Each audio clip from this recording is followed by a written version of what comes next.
안녕하세요. 돈 걱정 없는 은퇴 후 재무설계를 책임질 이영주입니다. 평균 수명이 길어지면서 노후 자금에 대한 관심이 높아지고 있습니다. 하지만 내게 필요한 노후 자금이 정확히 얼마인지를 가늠하기란 쉽지가 않죠.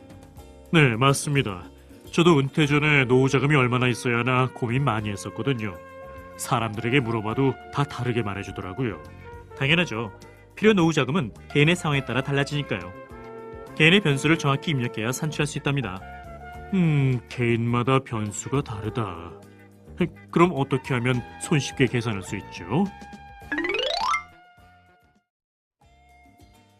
노후자금을 계산하기 위해서는 노후자금에 영향을 미치는 몇 가지 변수들을 알아야 합니다. 노후를 준비하는 기간과 예상 노후 기간, 필요한 월 생활비, 물가 상승률이나 예상 투자 수익률, 그리고 국민연금이나 공무원 연금 같은 공적 연금의 수령액 등을 모두 따져봐야죠. 오, 그렇군요. 근데 이런 변수들은 어떻게 예상하죠? 우선 은퇴 준비 기간과 노후 기간을 구분해야 합니다. 은퇴 예상 시점을 기준으로 은퇴 이전을 준비 기간, 은퇴 이후를 노후 기간으로 구분하죠. 예를 들어 현재 35세인 사람이 60세에 은퇴하고 85세에 사망할 것으로 예상한다면 준비 기간은 25년, 노후 기간도 25년이 됩니다. 그 정도 되면 보통 얼마의 노후 자금이 필요할까요? 그건 개인별로 편차가 큽니다. 2008년 기준으로 노부부의 최소 생활비가 월 120만 원 정도라고 하는데요. 이런 자료와 개인의 소득 수준, 희망상을 감안해 현실적으로 측정하는 것이 좋겠죠. 그럼 노후 기간이 25년인 사람이 월 생활비를 200만 원으로 측정했다면 200만 원 곱하기 12달, 거기다 25년을 곱하면 필요한 노후 자금이 나오겠군요. 아닙니다. 먼저 현재 가치로 정한 월 생활비를 물가 상승률을 고려해서 미래 가치로 환산해야 하거든요. 은퇴 시점에 물가가 2배로 뛰었다면 200만 원의 미래 가치는 400만 원이 됩니다. 그럼 이 월 생활비 400만 원에 12개월을 곱해 연간 생활비를 산출하고 노후 기간인 25년을 곱해 총 노후 자금을 구하죠. 이때 노후 기간 동안의 물가 상승률과 투자 수익률이 같다라고 가정합니다. 그럼 총 노후 자금은 12억 원, 즉 은퇴 시점에 12억 원이 준비되어 있어야 하는 것이죠. 필요한 노후 자금을 계산하려면 일단 미래 가치를 알아야겠네요.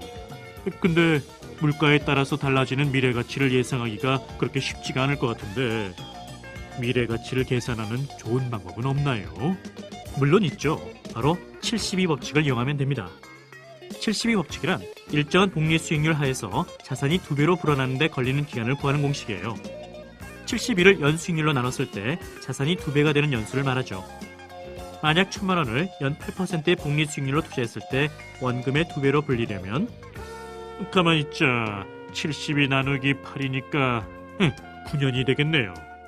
그렇죠. 그럼 이 72법칙을 노후 자금에 연결해보면 일정한 물가 상승률 하에서 물가가 현재 2배가 되는데 걸리는 시간을 구하는 것이죠.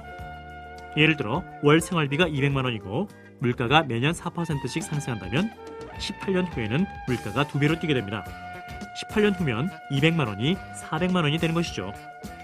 아하, 그럼 정리해보면 노후 자금을 계산하기 위해서는 월 생활비의 미래 가치와 72법칙을 잘 알아야 한다. 빙고!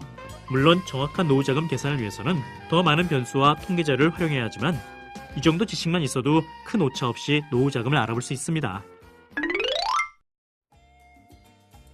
여러분, 저처럼 즐겁게 여행도 다니고 여유롭게 생활하시려면 미리미리 준비하셔야겠죠? 그럼 다시 한번 은퇴 후 필요한 노후 자금을 계산할 방법을 정리해보도록 하죠. 먼저 내가 은퇴할 시점을 예상하고 준비기간과 노후기간을 구분합니다. 그리고 월 생활비라던가 물가 상승률 같은 변수들을 정리합니다. 그런 다음 72법칙을 활용해서 월 생활비를 미래 가치로 환산하면 은퇴 후 필요한 노후 자금을 산출할 수 있죠. 오케이! 이제 제 후배들에게도 노후자금 계산법을 설명해줘야겠는데요. 네, 다음엔 실제 이 부장님 후배들의 실질적 노후자금을 산출해보도록 하죠.